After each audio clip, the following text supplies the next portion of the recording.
Okay, everyone. Hello, everyone. This is going out to a minimal audience. So, look, I guess it's just really to do a test as I kind of roll in to produce myself. The nature of this talk is basically minimalists are just lacking purpose. I'm going to kick into it now here. It'll explain exactly what it's about as I kind of go on.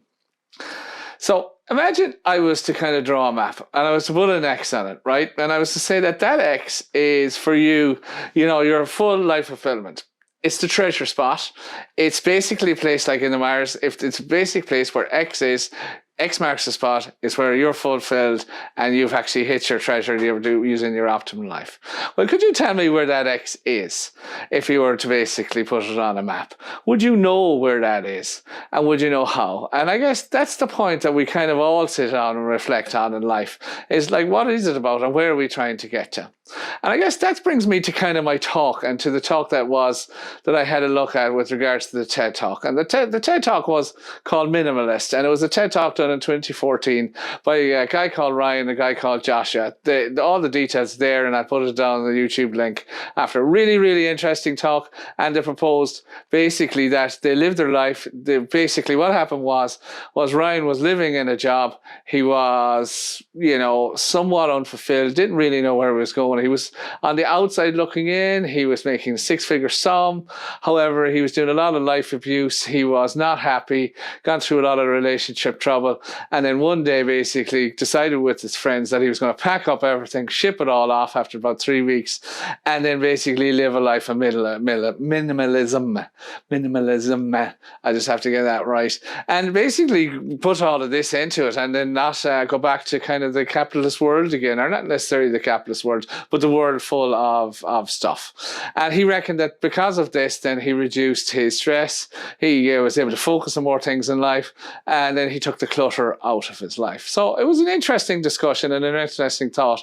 But it brought me to kind of thinking, though, is it a bit extreme? And is it something that we all kind of need to do? Or is it that basically Ryan himself was just kind of a little bit lacking of focus, in one sense, a little bit of a child lost in the world of capital and consumerism and lost in the world thing. And if he had something that basically was a little bit more than that, well, maybe then he wouldn't have had the challenges that he would have had. Now, it's easy to say that because we all live our life and we get consumed by the day to day.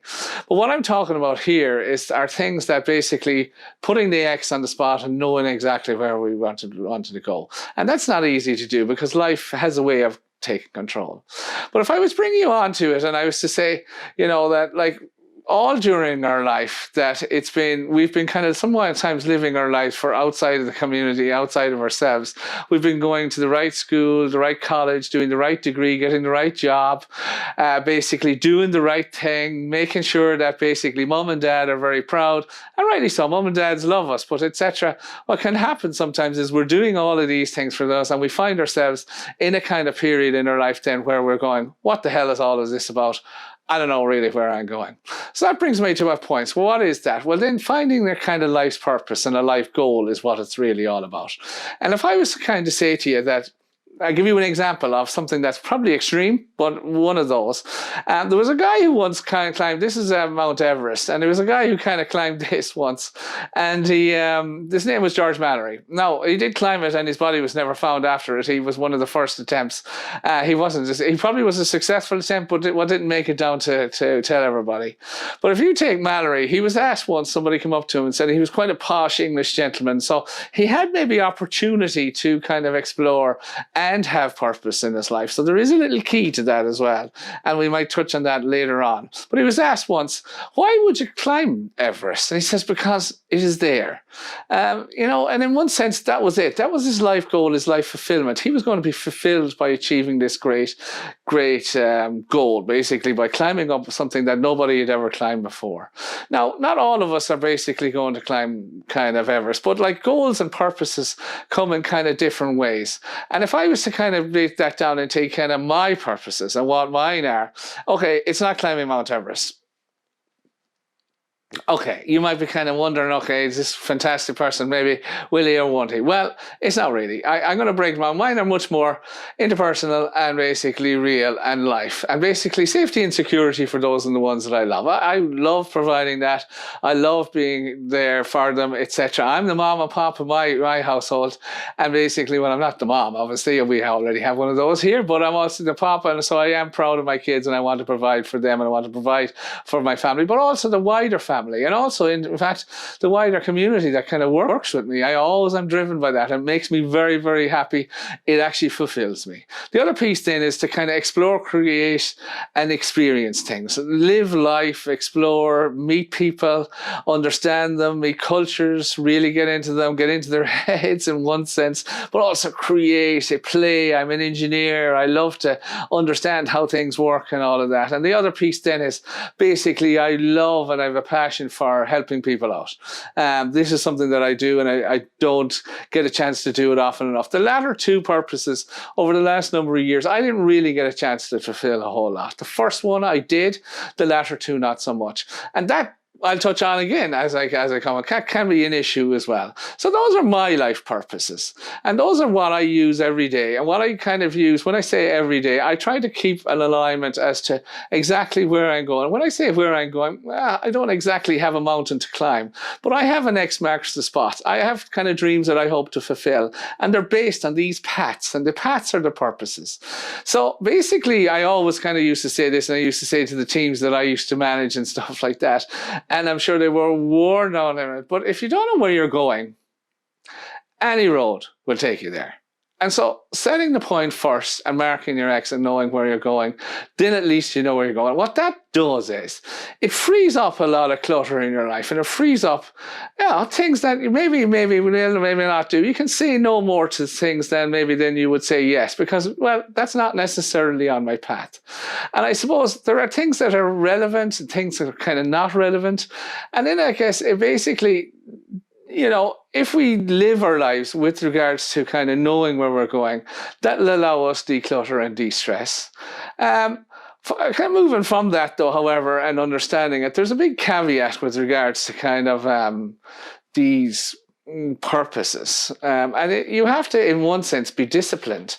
And when I say disciplined, you have to kind of know, well, that you must feed them and nourish them, in the sense that if you don't feed them and nourish them, they will become, as in my case, one became all-consuming, and unfortunately led me to make some, not necessarily bad decisions, but questionable decisions at times, because I was fulfilling one purpose and one purpose only.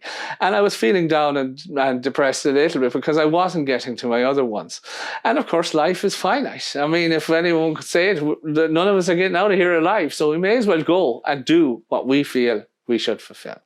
But be disciplined and make sure we keep focused. And I'm not saying that what we have to do is do it every day and do everything, but always kind of have time that you can give to yourself and put you first, so that you can say, well, I'm going to give this here, I'm going to do that here, I'm not going to do this, I'm going to do that, because that fulfills an overall purpose of what I am. I suppose that brings me back then to our minimalists and where we kind of started. Well, Ryan seemed to be doing exactly this. And what he did was he hit a point in his life where he said, what's this all about? I'm going to go in a different direction. In my opinion, he threw the baby out with the bathwater, because he did something that maybe for his age and time he could do. Remember, he was a single guy, post relationships. He had different jobs. He decided to get rid of them, etc. And he decided to go off in a completely other direction that decluttered his life. It gave him goals, gave him purpose, gave him a place to be, and that actually did. But that's pretty extreme. We can't do that. And so what I would suggest is not all of us can do that, at least anyways. And not all of us have to. I have a big 55-inch TV. I kind of like that TV. I don't really need it to fulfill my purposes, but I certainly do like sitting down and watching the Masters golf on it. I like to sit there with a glass of wine and enjoy myself. So sometimes maybe that does, it helps me learn, explore, and grow. It certainly helps me grow anyway. So back to Ryan. So I say to Ryan, yes, you did that. I'm really, really happy you did it. I'm really, really happy it worked out. But for me and for the rest of us, I think that if we focus on our purposes, I think we'll achieve similar I will achieve in our life. So for everybody here, well, what's next really? Well, if I can ask all of you, and maybe perhaps when I'm out there, is can you find your X? What's your X that marks the spot? It doesn't have to be an Everest. It can be a particular kind of goal. But however, from that, it can be something you want to achieve. And what that'll help you decipher is what are the paths on the journey to that. And those are your purposes. Those purposes will help you lead to that particular point. That will help to a life and world much more fulfilling than it is kind of maybe now for you. So look, I guess find that purpose and enjoy the journey. Thanks.